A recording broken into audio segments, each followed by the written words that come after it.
আমার শাখা এটা কোন গ্রাম? বৈশরামপাড়া জলচন্দ্রপাড়া বিজয় ভরা বিজয় না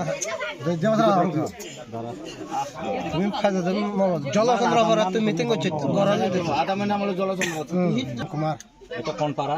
জলচন্দ্রপাড়া। আচ্ছা, আজকে যে এখানে কত পরিবার এখানে জয়েন করছে? 7 ফ্যামিলি 19 ভোটার 7 মিলে 19 ভোটার।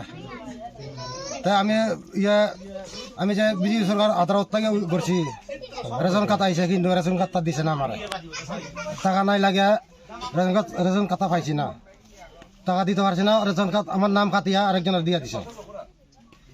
কে তোমার টাকা টুকাইছে রেশন কার্ডের লাগে? জিদ্দিলাল চাকমা কত টুকাইছে? 500 টাকা। কিতা কয় মানে 500 টাকা না দিলে রেশন কার্ড পাইছি না। দিছে নি রেশন কার্ড? না, এখন রেশন কার্ড নাই আমার। কত বছর হইব? আদালত থেকে আমার হয়েছে, এখন রেশন কার্ড নাই এখনো আমার। এই লাগিয়ে আমি তাত আইয়ে পড়ছি এখন।